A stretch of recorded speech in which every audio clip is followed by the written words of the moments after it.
June 9th of 2010, he was involved in a collision where he was charged with driving in an improper lane. August 1st, 2010, another collision where he was charged with a driving too fast for conditions, a 2-point violation. November 14th, 2010, speeding, 2-point. February 12th of 2011, a 2-point speeding. November 4th, 2011, another 2-point speeding. December 29th of 2011, another 2-point speeding. February 11th of 2012, another speeding, a 2-point. April 1st, 2012, a misrepresentation of identity, which is listed on his driving record, not the NCIC, Your Honor. In 2013, he was involved in 2 other collisions, one on May 8th and one on September 13th. February 11th, 2015, another 2-point speeding. In 2016, he has a conviction for possession of a controlled substance. That is from a September 2nd, 2015 arrest. That is being used to enhance this particular possession of cocaine. January 28th, 2016, 2-point speeding. April 29th of 2016, a 6-point speeding out of the state of Florida. October 31st, 2017, a 2-point speeding. And in March 14th, 2018, a reckless driving in the Lexington DUI court.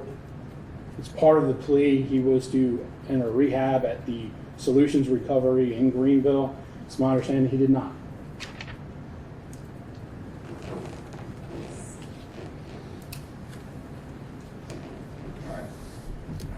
That was in 2018? Correct, Your Honor. And this incident date is May 5th? The plea was, yes, March 14, 2018, Okay. and this was May 5th of 2018. I think the incident was from December of 2017.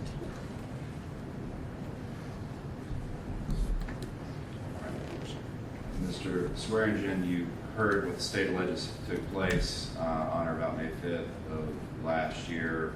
Is it true that you drove while your ability to drive was impaired by drugs, and that the collision resulted in the injuries to Ms. It's Duffy? Diffie. Diffie. To Ms. Diffie? The truth is that I've been an addict since I was 12 years old. I've been doing these pain medicine, Xanax that I was prescribed for the past 40 years of my life every day. And the day before the collision is when I had last taken the drugs. So that morning I had not taken them before driving. It was from the day before that they were in my system. Okay. The question I have for you, though, is do you admit that you were driving under the influence of some substance at that point in time, and that as a result of the collision, Ms. Diffie suffered great bodily injury? Do you agree that you were under the influence of these drugs, or of some drugs? Yes, Your Honor. And you agree that you had cocaine in your possession at that time, too? Yes, Your Honor. Mr. Swearingen, I need to review with you rights that you're giving up by pleading guilty. If you have any question about anything I'm going over with you, I want you to stop me. I'll let you talk to your attorney. Okay, sir? Yes, sir.